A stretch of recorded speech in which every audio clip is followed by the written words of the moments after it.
আমার নবীকে কেউ যদি স্বপ্ন দেখে তো সে কখনো ভুল দেখবে না, সত্য দেখবে। আমার রাসূল পাক বলেন, মান রাআনি রাআনাল হক। আর যে নবীকে দেখলো তার মেরাজ হয়ে গেল। জোরে বলুন সুবহানাল্লাহ। আর সেই রাসূল পাককে যে দেখবে, যার ভাগ্য ভালো, রাসূল পাককে যদি কেউ স্বপ্নে দেখে আর ঈমানের সহিত মারা যায় তো তার জন্য জান্নাত নিশ্চিত, সে জান্নাতি হবে ইনশাআল্লাহ। জোরে বলুন সুবহানাল্লাহ। দয়ার নবী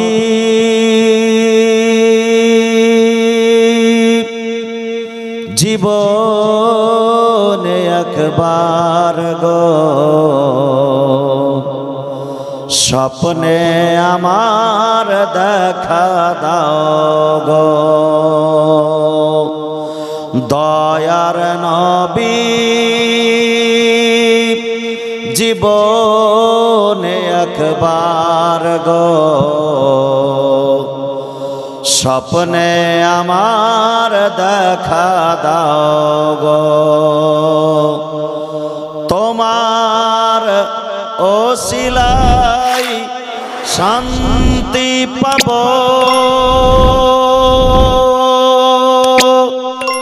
আর হেসে হেসে আমি জান্নাত যাব।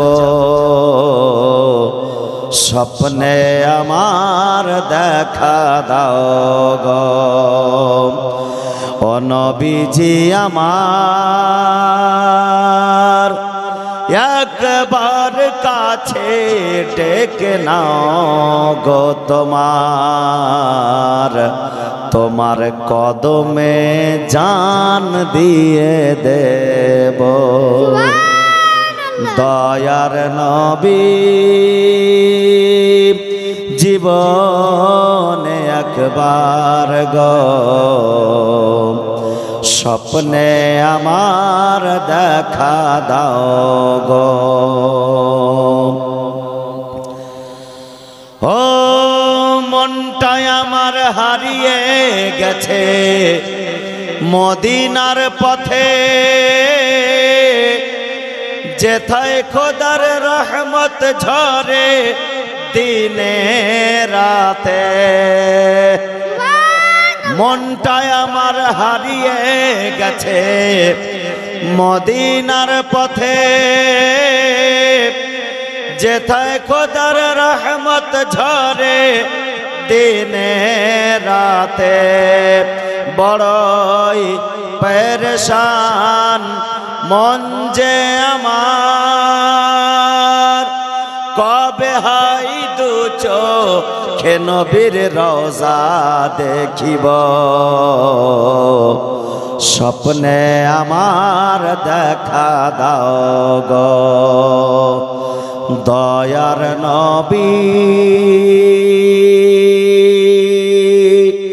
জীবনে একবার গো স্বপ্নে আমার দেখা দাও গো। স্বপ্নে দেখি যদি নবীজি তোমায়, রহমত ভরে যাবে তকদীর আমার। একবার মাচালে বলো সুবহানাল্লাহ, আরো জোরে হবে সুবহানাল্লাহ। স্বপ্নে দেখি যদি নবীজি তোমায়, রহমত ভরে যাবে তকদীর আমার। স্বপ্নে দেখি যদি নবীজি তোমায়, রহমত ভরে যাবে তকদীর আমার। বলো না দয়াময় আর কতদিন দুঃখের দরিয়াতে আমি ভেসে বেড়াব। স্বপ্নে আমার দেখা দাও গো দয়ার নবী জীবনে একবার গো স্বপ্নে আমার দেখা দাও গো ও নবীজি আমার একবার কাছে ডেকে নাও গো তোমার তোমার কদমে জান দিয়ে দেব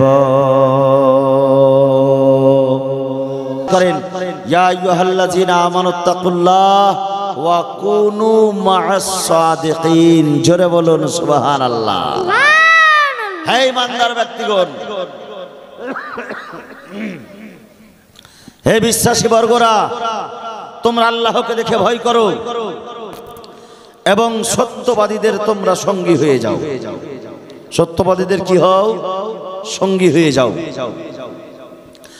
আল্লাহ পাক বলতেছেন সত্যবাদীদের সঙ্গী হও আর এখন অনেকেই আছে যারা সত্যবাদীদেরকে দেখলে যাদের জ্বলন উঠে যায় আল্লাহর ওলিদেরকে দেখলে যাদের জ্বলন উঠে যায় যাদের কষ্টে বুক ফেটে যায় আপনাদেরকে আমি একটা হাদিসে পাক শোনাই রাসূলুল্লাহ সাল্লাল্লাহু আলাইহি ওয়াসাল্লাম ইরশাদ করেন আর এই হাদিসে পাক হচ্ছে হাদিসে কুদসি মানে আল্লাহ পাক বলেছেন আর আমার রাসূলে পাক বর্ণনা করেছেন ইরশাদ করেছেন আমার আল্লাহ কি বলেছেন মান আদা লি ওলিয়ান ফাকাদ আযানতুহু বিল হারব যে আমার ওলির সঙ্গে শত্রুতা করলো তাকে আমি যুদ্ধের ঘোষণা করলাম যে আমার ওলির সঙ্গে বুগজ রাখলো হাসাদ রাখলো যে আমার ওলির সঙ্গে শত্রুতা করলো তার সঙ্গে আমি যুদ্ধের চ্যালেঞ্জ করলাম আচ্ছা আল্লাহর সঙ্গে যুদ্ধ করে কেউ পেরেছে এখন পর্যন্ত বহু নামরুদ ফেরাউদ সাদ্দাদ আল্লাহর সঙ্গে পাল্লা দিয়ে যুদ্ধ চালিয়েছিল তারা পেরেছিল পারেনি যেমন নামরুদ ফেরাউন সাদ্দাদ পারেনি কারুন পারেনি তেমন কিয়ামত পর্যন্ত কোন রাজা বাদশা কোন মানুষ পৃথিবীর কোন জিনিস আল্লাহর সঙ্গে যুদ্ধ করে পারবে না সে নিজেই নিস্তনাবুদ হয়ে যাবে তার নামটা দুনিয়ার খাতা থেকে মুছে যাবে কিন্তু আল্লাহর কোনো ক্ষতি করতে পারবে না আর আল্লাহ পাক বলতেছেন মান আদালি ওয়ালিয়ান ফাকাদ আযানতুহু বিল হারব বুখারী শরীফের হাদিস বলে যে আমার ওলির সঙ্গে শত্রুতা করলো তাকে আমি যুদ্ধের ঘোষণা করলাম বিরাদারে ইসলাম কবি বলেন নিগাহে ইশক ওলি মে वो तासीर देखी बदलती हजारों की तकदीर देखी জোরে বলুন সুবহানাল্লাহ আজকে আমরা ওলি প্রেমিক সুন্নি মুসলমান সেই সুন্নি মুসলমানের যে আমাদের ঈমান আকীদা আল্লাহ পাক বলেছেন সত্যবাদীর সঙ্গী হয়ে যাও এই সত্যবাদীর সঙ্গী হলে কি লাভ আছে খুব শর্টের উপরে দুটি কথা বলে বুঝাই যারা ঈমান নিয়ে আসে বলে হে ঈমানদার ব্যক্তিগণ ইয়া আইয়ুহাল্লাযীনা আমানুত্তাকুল্লাহ হে বিশ্বাসী বর্গরা হে ঈমানদার ব্যক্তিরা তোমরা আল্লাহকে দেখে ভয় করো ওয়া কুনু মা'আস সাদিকিন এবং সত্যবাদীদের সঙ্গী হয়ে যাও এই দুটি কথার মধ্যে কিসের মেল আছে জানেন এখন পর্যন্ত হয়তো আমরা খুব লক্ষ্য করে গভীর দৃষ্টি করে আমরা দেখিনি যে এই দুটি কথার মধ্যে মিল কি আছে এই রকম কথার হুকুম আল্লাহ কেন করলেন এই কথাটার দিকে আমরা খুব গভীর জ্ঞানে ভাবনা চিন্তা করিনি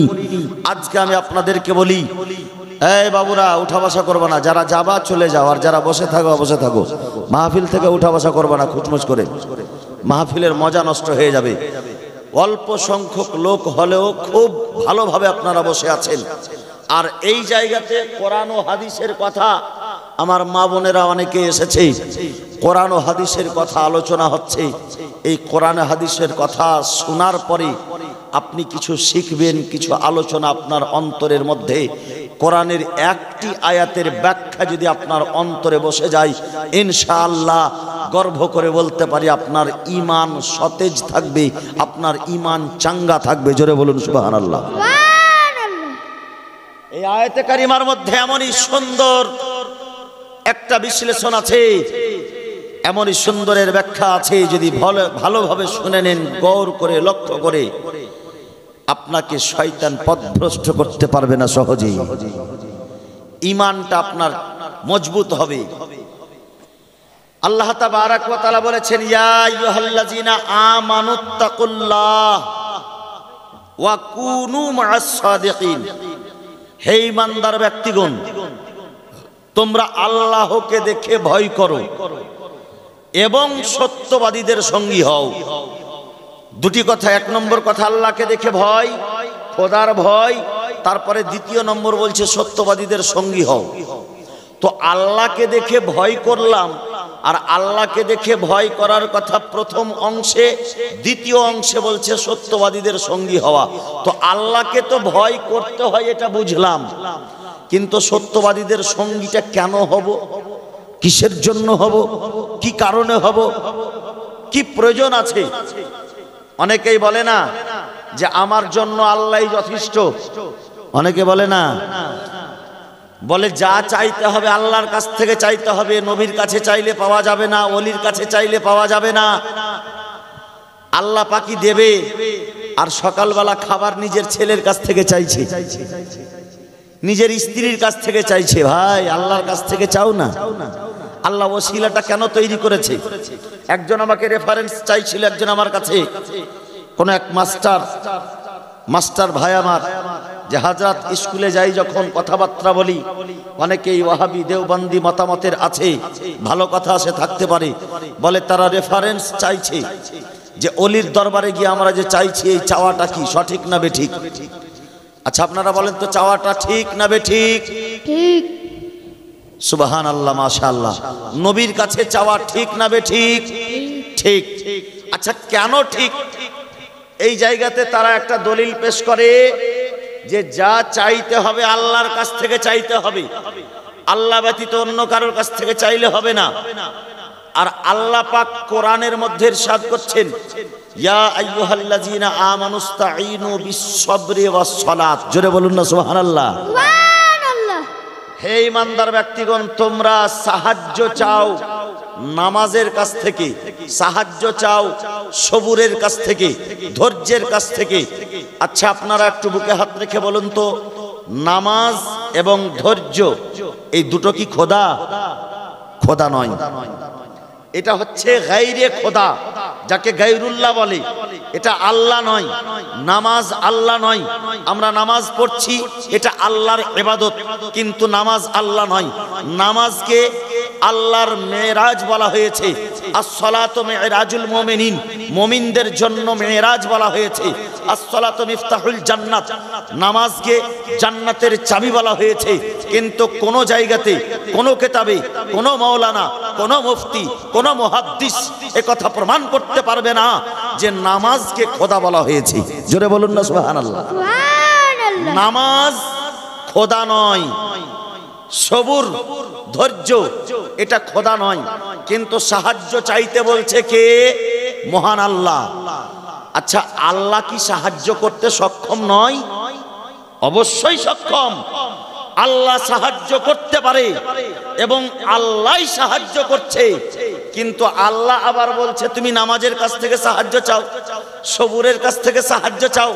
কেন? এর কারণ কি? যদি জিজ্ঞাসা করেন, ঈমানের চোখ দিয়ে দেখতে হবে, অন্ধ চোখ দিয়ে দেখলে হবে না। নবীর মুহাব্বতের চোখ নিয়ে দেখতে হবে, নবীর বুগজ হাসাদের চোখ নিয়ে দেখলে হবে না, নবীর শত্রুতার চোখ নিয়ে দেখলে হবে না। ওলি আল্লাহর প্রেমিক হয়ে দেখতে হবে বিরাদারান ইসলাম, তবে খুঁজে পাবেন। এর মানে হলো এটা, আল্লাহ নামাজের কাছ থেকে সাহায্য চাইতে বলছে আর সবুরের কাছ থেকে সাহায্য চাইতে বলছে। এই কথার দিকে ইশারা। এ আমার বান্দারা শুনে নাও, এই নামাজের কাছ থেকে সাহায্য চাওয়া মানে আমার কাছ থেকে সাহায্য চাওয়া। এই সবুরের কাছ থেকে সাহায্য চাওয়া মানে আমার কাছ থেকে সাহায্য চাওয়া।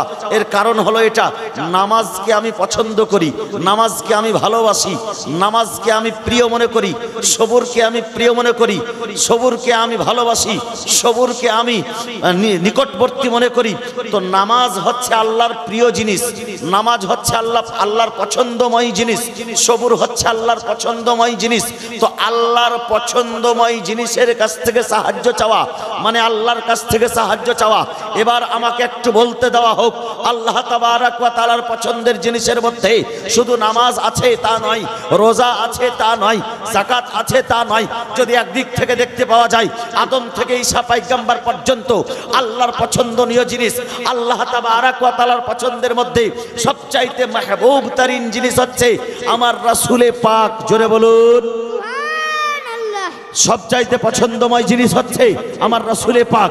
আবার যদি দেখা যায় আমার রাসূলে পাক সাল্লাল্লাহু আলাইহি ওয়াসাল্লাম, দুনিয়ার মধ্যে আমার রাসূলে পাকের প্রেমিক অসংখ্য রয়েছে, যারা আল্লাহর নৈকট্য লাভ করেছে, যারা আল্লাহর নিকট্য লাভ হয়েছে, যারা আল্লাহর মনোনীত বান্দা হয়েছে।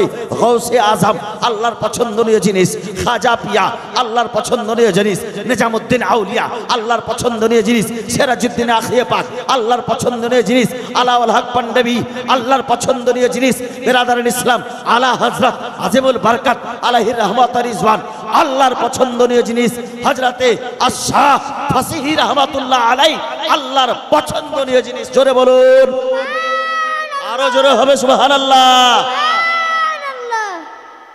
আল্লাহর পছন্দনীয় জিনিস যেটা, তার কাছ থেকে সাহায্য চাওয়াটা কখনো ভুল হবে না। আমরা তাকে আল্লাহ মনে করে চাই না, আল্লাহর প্রিয় মনে করে চাইছি। বেরাদারের ইসলাম, আমরা রাসূলে পাকের কাছ থেকেও চাই, কিন্তু রাসূলকে আমরা কেউ খোদা মনে করি। আমরা ওলি আল্লাহদের দরবারে যাই, আল্লাহর ওলিদেরকে আমরা কেউ খোদা মনে করি? কখনোই মনে করি না। এরা হচ্ছে আল্লাহর প্রিয় বান্দা, আর এই প্রিয় বান্দার ওসিলা দিয়ে যখন চাইবো আল্লাহ পাক চট করে দোয়াটা কবুল করে নেবে আর আমার আশাটা পূর্ণ হয়ে যাবে। তার জন্য আমরা আল্লাহর ওলির মাজারে গিয়ে আল্লাহর কাছে হাতখানা উঠিয়ে দোয়া করি। জোরে বলুন না সুবহানাল্লাহ। এইবার আসুন কথার বিশ্লেষণ ব্যাখ্যাটুকু একটু শুনে নিন। আল্লাহকে দেখে ভয় করো এবং সত্যবাদীদের সঙ্গী হয়ে যাও। আল্লাহকে দেখে ভয় করব, আল্লাহই তো যথেষ্ট। আল্লাহকে দেখে যখন ভয় করব, আল্লাহই তো আমার জন্য যথেষ্ট, আর তো কোনো জিনিসের প্রয়োজন হবে না। কিন্তু আল্লাহ বলছে, বান্দারে তুমি আমাকে দেখে ভয় করার পরে তারপরে তুমি আমার সত্যবাদী যারা আমার বান্দা তাদের সঙ্গী হয়ে যাও। বলে আল্লাহ আমরা কেন সঙ্গী হব তোমার সত্যবাদী বান্দাদের? জোরে বলুন না সুবহানাল্লাহ। বলে বান্দারে তুমি যখন আমাকে দেখে ভয় করবে, তো আমাকে ভয় করার কারণে আমি তোমার জন্য নেকির পাহাড় তৈরি করব। কি তৈরি করব? আচ্ছা, আল্লাহকে দেখে ভয় করলে নেকির পাহাড় তৈরি হয়? হয় না? হয়। আল্লাহকে দেখে ভয় করলে নেকির পাহাড় তৈরি হয়। কি করে হয়? ওই নেকির পাহাড় তৈরি হওয়ার ঘটনা আজকে একটু বলি, শুনবেন তো? মোহাব্বতে বলুন সুবহানাল্লাহ। নেকির পাহাড় তৈরি হবে আল্লাহকে দেখে ভয় করলে। খোদার ভয় যার অন্তরে বিরাজ করে, খোদার ভয় যার অন্তরের মধ্যে থাকে, আল্লাহর ভয় যার মনের ভিতরে থাকে, যে আল্লাহকে দেখে ভয় করবে সে সকালে ফজরের আজানের সময় বিছানায় ঘুমিয়ে থাকবে না।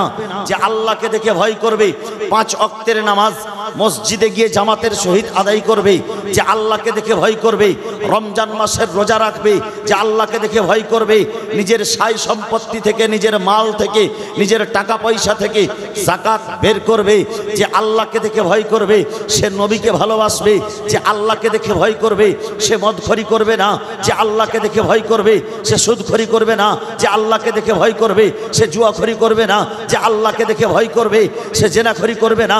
যে আল্লাহকে দেখে ভয় করবে সে চুগলখরি করবে না। যে আল্লাহকে দেখে ভয় করবে, সে গীবতখড়ি করবে না, যে আল্লাহকে দেখে ভয় করবে, সে কুকর্ম করবে না। আর যখন কুকর্ম করবে না আর নেকির কাজের দিকে অগ্রসর হবে, তো আল্লাহ পাক আস্তে আস্তে তার নেকির পাহাড় তৈরি করে দেবে। জোরে বলুন সুবহানাল্লাহ, সুবহানাল্লাহ। এটা কোথায় থেকে হয়? খোদার ভয় থেকে হয় না। এজন্যই আমার রাসূলে পাক বলেছেন, যারা 5 ওয়াক্ত নামাজে আসে, মসজিদে আসে, তাদের তোমরা ঈমানের সাক্ষী দাও। কিসের সাক্ষী দাও? ঈমানের সাক্ষী দাও। এবার আসুন, আপনি নেকির পাহাড় তো তৈরি করলেন, আল্লাহকে দেখে ভয় করলেন, নামাজ পড়লেন, রোজা করলেন, হজ করলেন, যাকাত করলেন, আপনি নেকির পাহাড় খুব তৈরি করলেন, আল্লাহর ওলিদেরকে ভালোবাসলেন, আল্লাহর ওলির নামে হাজার হাজার টাকা খরচ করলেন, নেকির পাহাড় তো তৈরি করলেন, কিন্তু সেই নেকির পাহাড়ের হেফাজতের প্রয়োজন আছে কিনা? হেফাজতের প্রয়োজন নাই। আপনি সারাটা জীবন পরিশ্রম করে 1 কোটি টাকার মালিক হয়েছেন, সেই 1 কোটি টাকা ওই বাক্সটা আপনি বাড়ির বাইরে বারান্দাতে রেখে ঘুমাবেন? ঘুমাবে কেউ? হ্যাঁ, বাড়ির ভিতরে বাক্স আছে, তার ভিতরে বাক্স আছে, আর সেই বাক্সের ভিতরের বাক্সের মধ্যে আপনি 1 কোটি টাকা রেখেছেন, আবার বাইরে একটা তালা, মেন গেটে একটা তালা, তারপরে আবার একটা সিসিটিভি ক্যামেরা লাগিয়ে রেখেছেন বাই চান্সের জন্য। আর কত সেফটি চাইছেন? 1 কোটি টাকা আপনি হেফাজত করার জন্য এতটা সেফটি আপনার, যে আপনি তালার উপর তালা, তার উপর আবার সিসিটিভি ক্যামেরা, যে চোর যদি আসে তো যেন ধরা পড়ে যায়। আর আপনার কাছে নেকির পাহাড় আছে আর আপনি হেফাজত করবেন না, তো এটা মানুষ পাগলা বলবে না? যে সারাটা জীবন কষ্ট করে এত ঠান্ডাতে, এই শীতের ঠান্ডাতে আমি কষ্ট করে ঘুম থেকে উঠে ওযু করে ঠান্ডা জলে গরম বিছানা ছেড়ে দিয়ে আমি আল্লাহর ঘর মসজিদে গিয়ে ইবাদত করছি, নেকির পাহাড় তৈরি করছি, আর নেকির হেফাজতের প্রয়োজন আছে না নাই? আচ্ছা, মুমিনদের শত্রুকে জানেন? মুমিনদের মানুষের শত্রু, প্রকাশ্য শত্রুকে জানেন? কোরআন বলতেছে, ইন্নাশ শাইতানা লিল ইনসানি আদুউম মুবিন। জোরে বলুন সুবহানাল্লাহ। নিশ্চয় শয়তান মানুষের প্রকাশ্য শত্রু। আপনার বাড়িতে টাকা থাকলে যেমন আপনার বাড়িতে চোর আসার ভয় হয়, আপনার বাড়িতে ডাকাত আসার ভয় হয়, যখন আপনি নেকির কাজ করবেন তো আল্লাহ তাবারাক ওয়া তাআলা সেই শয়তানকেও খুব পাওয়ারফুল করেছে। যা শয়তান, তোকে ক্ষমতা দিলাম, তুই যাকে পারবি তাকে নষ্ট করে দে। বেরাদারের ইসলাম, আপনার যে নেকির পাহাড় তৈরি হয়েছে, যদি আপনি সত্যবাদীদের সঙ্গী না হন, যদি আপনি সত্যবাদীদের সঙ্গী না হন, আপনার সেই নেকির পাহাড়ের সিকিউরিটি নাই। যে কোনো সময় ইমানের চোর, ইমানের ডাকাত, ইবলিস শয়তানের দল এসে আপনার সেই নেকিটা নষ্ট করে দিতে পারে। কিন্তু আল্লাহ পাক বলেছিলেন ইবলিস শয়তানকে, শয়তান যাও, তুমি আমার বান্দাদেরকে পথভ্রষ্ট করতে পারবে, ক্ষমতা দিলাম, কিন্তু যেই বান্দা আমার হয়ে যাবে তাকে তুমি পথভ্রষ্ট করতে পারবে না। জোরে বলুন। বলে নেকির পাহাড় তৈরি করেছি, এই নেকির পাহাড়ের হেফাজতের জন্য আল্লাহর ওলিদের সঙ্গে হয়ে গেছি। বেরাদারের ইসলাম, আমার সেই নেকির পাহাড়, আল্লাহু আকবার, আল্লাহ পাকই বলতেছেন ওয়াকুনু মা'আস সাদিকিন, সত্যবাদীদের সঙ্গী হয়ে যাও, সত্যবাদীদের সঙ্গী হয়ে যাও। যখন আমি সত্যবাদীদের সঙ্গী হয়ে গেছি, তো সেই ইবলিস শয়তানের ভয় থেকে আমি বেঁচে আছি। কারণ ইবলিস শয়তান এত বড় দুষ্ট দুরাচার যে কোনো মুহূর্তে এসে আপনার সেই নেকির পাহাড়কে চুরি করে নিতে পারে, আপনার নেকির পাহাড়কে নষ্ট করে দিতে পারে, আপনার নেকির পাহাড়কে শেষ করে দিতে পারে। তার জন্য আপনি যখন সত্যবাদীদের সঙ্গী হয়ে গেছেন, তা আপনার নেকির পাহাড়ের হেফাজতকারী সেই সত্যবাদী হয়ে গেছে। জোরে বলুন সুবহানাল্লাহ। সত্যবাদীরা কি করে নেকির পাহাড় তৈরি, নেকির পাহাড়ের হেফাজত করে? একজন বিখ্যাত আল্লাহর ওলি, যার নাম হচ্ছে হযরত পীরে তরিকত নাজমুদ্দিন কুবরা। কি নাম বললাম? নাজমুদ্দিন কুবরা। সুবহানাল্লাহ। আর ওনারই পীর, ওনারই মুরিদে খাস একজন বিখ্যাত তফসির কারক, যিনি তফসির লিখেছেন, সুবহানাল্লাহ, সেই তফসির কারক বিখ্যাত একজন মুরিদে খাস, তিনি হচ্ছেন সিরাজ, তিনি হচ্ছেন বিখ্যাত আল্লাহ পাকের এক ওলি। সেই আল্লাহর ওলি নাজমুদ্দিন কুবরার মুরিদ এর যখন ইন্তেকালের সময় আসলো, সেই সময়ে আল্লাহু আকবার ইবলিস শয়তান এসেছে তার কাছে তার ঈমানটা নষ্ট করার জন্য। ইবলিস শয়তান এসে বলছেন যে হুজুর, আপনি নাকি 360 খানা দলিল পেশ করেন আল্লাহর একাত্মবাদে। তিনি কি করতেন? 360 খানা দলিল দিতেন যে আল্লাহ এক। কখানা দলিল দিতেন? 360 খানা। এবার ইবলিস এসেছে তার কাছে দলিল চাইতে যে আপনি আল্লাহ যে এক, এটা আপনি প্রমাণ করতে পারবেন? বলে হ্যাঁ, প্রমাণ করতে পারবো, আমার কাছে 360 খানা দলিল আছে। একটা একটা করে ইবলিস শয়তান দলিল দিচ্ছে, ইবলিস শয়তানকে দলিল দিচ্ছে, আর ইবলিস শয়তান সেই দলিলগুলোকে ভেঙে দিচ্ছে। সুবহানাল্লাহ, সেই দলিলগুলোকে ভেঙে দিচ্ছে ইবলিস শয়তান। এবার নাজমুদ্দিন কুবরার পীর, নাজমুদ্দিন কুবরার মুরিদে খাস, সুবহানাল্লাহ, তিনি চিন্তায় চিন্তিত। 360 খানা দলিল আমি ইবলিস শয়তানের সামনে দিলাম। সেই ইবলিস শয়তানের রূপ ধরে আসেনি, মানুষের রূপ ধরে, সাদা ধবধবে দাড়ি, সাদা পোশাক, আর সাদা পোশাক পরে সাদা লেবাসে, আর চলে এসেছে ঈমানকে নষ্ট করার জন্য। যে মরণের সময় যদি ঈমানটা কেড়ে নেওয়া যায় তবে তার সব কিছুই ধ্বংস হয়ে যাবে। বেরাদারের ইসলাম মুআজ্জাজ মুহতারাম, সুবহানাল্লাহ, তার পীর সুবহানাল্লাহ তিনি বলতেছেন যে যেই সময় 360 খানা দলিল দেওয়া হয়ে গেল, তারপরে শেষ পর্যন্ত তিনি চিন্তায় চিন্তিত। দূর দারাজ থেকে তার পীর ও মুর্শিদ নাজমুদ্দিন কুবরা ওযু করছিলেন। ওযু করতে করতে বলতেছেন, বেটা তুমি সেই ইবলিসকে বলে দাও যে আমি বিনা দলিলে খোদাকে এক মানি। জোরে বলুন সুবহানাল্লাহ। পীর ও মুর্শিদ সাহায্য করছে দূর থেকে, বিনা দলিলে খোদাকে এক মানি। যখন এই কথা বলে দেওয়া, সুবহানাল্লাহ, সেই জীবনী কথা বলে দেওয়া, সঙ্গে সঙ্গে ইন্তেকাল হয়ে গেল। কথাটা, শেষ কথাটা ছিল আমি বিনা দলিলে আল্লাহকে এক মানি। জোরে বলুন সুবহানাল্লাহ। আল্লাহকে এক মানি বলে ঈমানের হেফাজত করে দুনিয়া থেকে বিদায় নিতে পারলো। একজন আল্লাহর ওলিকে যদি পথভ্রষ্ট করার জন্য শয়তান চলে আসতে পারে, আমি আর আপনি তো গুনাহগার বান্দা, আমরা তো গুনার ফলে ডুবে আছি। বেরাদারের ইসলাম, সেই গুনাহ করতে করতে যদি আমরা নেকির কাজ কিছুটা করছি, সেই নেকিটা বাঁচানোর জন্য, সেই নেকিটার হেফাজতের জন্য আমাদেরকে আল্লাহর ওলিদের সঙ্গী হয়ে যেতে হবে, সত্যবাদীদের সঙ্গী হয়ে যেতে হবে, যাতে আমার নেকির পাহাড়টা ইবলিস শয়তান নষ্ট না করে দেয়। জোরে বলুন সুবহানাল্লাহ। কবি বলেন, নিগাহে ইশক ওলি মে ও তাসির দেখি, বদলতি হাজারোं की तकदीर देखी।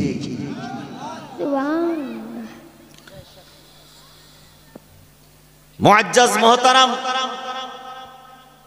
আজকে সেই আল্লাহর ওলিদেরকে ভয় ভালোবেসে মোহাব্বত করে আমাদেরকে সেই কাজ করতে হবে। বলে এই পৃথিবীতে এসেছি, সুবহানাল্লাহ, লক্ষ লক্ষ টাকা আমরা খরচ করি, আর সেই লক্ষ লক্ষ টাকা খরচ করে আমরা বাড়ি গাড়ি তৈরি করে থাকি, সুবহানাল্লাহ। কিন্তু বেরাদারের ইসলাম, আমাদের ঈমানের হেফাজত করার জন্য আমরা একটুও চিন্তা ভাবনা করি না, আমাদের আমলের হেফাজতের জন্য আমরা একটুও চিন্তা ভাবনা করি না। কাল কিয়ামতের ময়দানে, দুনিয়ার মধ্যে আমরা যাহা কিছু করি না কেন, কাল কিয়ামতের ময়দানে আমাদেরকে, আচ্ছা একটা কথা আমি আপনাদেরকে বলি, এখন গ্রামের মধ্যে কেউ যদি দোষ করে তাকে সঙ্গে সঙ্গে দোষী সাব্যস্ত আমরা করি না। আল্লাহ তাবারক ওয়া তাআলাও ঠিক সেই রকম, আল্লাহ পাক তাকে ছাড় দিয়েছে। অনেক মানুষ মসজিদে যায় নামাজ পড়তে, অনেক মানুষ আবার জুতা চুরি করে পালায় না ভাই? তো সেই জুতা চোরকে কি আল্লাহ প্রকাশ্যে ধরিয়ে দেয় এটা জুতা চুরি করলো? তারও উপরে আল্লাহ পর্দা দিয়ে দিচ্ছে। কিন্তু কাল কিয়ামতের ময়দানে আল্লাহ পাক বলতেছেন কোরআনের মধ্যে, ওয়ামতাজুল ইয়াউমা আইয়ুহাল মুজরিমুন, হে অপরাধীরা একদিকে হয়ে যাও। একটু শুনবেন, হে মা বোনের, একদম চালা করবেন না, কথা বলবেন না মা, একদম দয়া করে কেউ কথা বলবেন না বেটি, কেউ কথা বলবেন না। খুব সুন্দর কথা বেটি, একটু লক্ষ্য করে শোনো। কাল কিয়ামতের ময়দানে, হাসরের মাঠে আল্লাহ পাক বলবেন বান্দাদেরকে, ওয়ামতাজুল ইয়াউমা আইয়ুহাল মুজরিমুন, আজকের এই দিনে এই অপরাধীরা, আজকের এই দিনে তোমরা সব এক লাইনে হয়ে যাও, লাইন হয়ে যাবে, কাতার হয়ে যাবে। জাহান্নামীর লাইন হবে আলাদা, অপরাধীর লাইন হবে আলাদা। দুনিয়ার মধ্যে যে গুনাহ করেছে, অপরাধ করেছে, অপরাধী সেই প্রকাশ পাবে কাল কিয়ামতের ময়দানে। অপরাধীর লাইন হবে আলাদা আর নেককারের লাইন হবে আলাদা। আমার রাসূল পাক সাল্লাল্লাহু আলাইহি সাল্লাম বলেন, মিশকাত শরীফের হাদিস, যে সেই দিন কাল কিয়ামতের ময়দানে যখন অপরাধীরা অপরাধের লাইনে দাঁড় হবে আর যারা নেককার নেকির লাইনে দাঁড় হবে, তো অপরাধীর লাইন থেকে একজন গুনাহগার, একজন অপরাধী, একজন জাহান্নামী ব্যক্তি সে দৌড়ে আসবে নেককারের কাছে, আর নেককারের কাছে এসে তার দামানখানা ধরে নেবে। দামানখানা ধরে নেওয়ার পরে বলবে, হুজুর আমা তারিফুনি, আপনি আমাকে চিনতে পারছেন না হুজুর? বলে তুমি কে? বলে তুমি কে? বলে আমি আনাল্লাজি শোকাইতুকা শারবাতান, আমি সেই ব্যক্তি যে দুনিয়াতে আপনাকে এক গ্লাস পানি পান করিয়েছিলাম। জোরে বলা যাবে না সুবহানাল্লাহ? বলে আমি সেই ব্যক্তি দুনিয়ার মধ্যে আপনাকে এক গ্লাস পানি পান করিয়েছিলাম হুজুর। যদি আজকে আপনি একাই জান্নাতে যাচ্ছেন, আমি যে গুনাহগার, আমি যে অপরাধের লাইনে দাঁড়িয়ে আছি, আল্লাহ তাবারাক ওয়া তাআলা জান্নাতীদের দোয়া কবুল করে, আল্লাহ পাক জান্নাতীদের শাফাআত কবুল করে, আপনি তো জান্নাতে যাবেন। হুজুর গো, আপনাকে আমি কাল দুনিয়ার মধ্যে আপনাকে এক গ্লাস পানি পান করিয়েছিলাম, আপনি আমার জন্য একটু শাফাআত করে দিন, আমার জন্য আপনি একটু দোয়া করে দিন, আপনি আমাকে একটু সঙ্গে নিয়ে যান। এরই মধ্যে আর একজন অপরাধী দৌড়ে আসবে। কে আসবে? অপরাধী, জাহান্নামী। জাহান্নামের লাইন থেকে আবার জান্নাতের লাইনে দৌড়ে আসবে। মিশকাত শরীফের হাদিস, দৌড়ে এসে দামানখানাকে ধরবে, বলবে হুজুর আমা তারিফুনি, আপনি আমাকে চিনতে পারছেন না? বলে তুমি কে? বলে আনাল্লাজি ওয়াহাবতু লাকা উজুয়ান। বলে হুজুর আপনাকে আমি দুনিয়ার মধ্যে এক লোটা পানি দিয়েছিলাম উজু করার জন্য। জোরে বলুন, এক লোটা পানি দিয়েছিলাম উজু করার জন্য। হুজুর গো, আমি আমার গুনহার ফলে আজকে আমি জাহান্নামের লাইনে দাঁড়িয়ে আছি, আপনি জান্নাতের লাইনে দাঁড়িয়ে আছেন, আপনি একা একা জান্নাতে আজকে যাচ্ছেন। আমি আপনাকে ওযুর জন্য পানি দিয়েছিলাম, আপনি ওযু করেছিলেন হুজুর। আজকে যদি জান্নাতি হয়ে আপনি যে আমার জন্য শাফাআত করেন, আল্লাহ কবুল করে নেবে। আপনি যদি দোয়া করেন, আল্লাহ কবুল করে নেবে।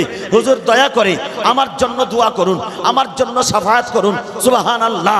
আমার রাসূল পাক বলতেছেন, ইয়াশফাউ ফায়াদখুলুল জান্নাহ, তারা দুজনের জন্য শাফাআত করবে এবং তাদেরকে সঙ্গে নিয়ে জান্নাতে প্রবেশ করবে। জোরে বলুন সুবহানাল্লাহ। এক গ্লাস পানি দেওয়ার জন্য, এক লোটা পানি ওযুর জন্য দেওয়ার জন্য যদি জান্নাতি হওয়া যায়, তো আল্লাহর ওলিকে ভালোবেসে যদি কিছু টাকা খরচ করা যায়, কাজে আসবে কিনা কিয়ামতের দিনে? আসবে না। আচ্ছা, একটা কোনো ভাই আমার 500 টাকার জন্য একটু হাত উঠান তো, যে পীরের মোহাব্বতে আমি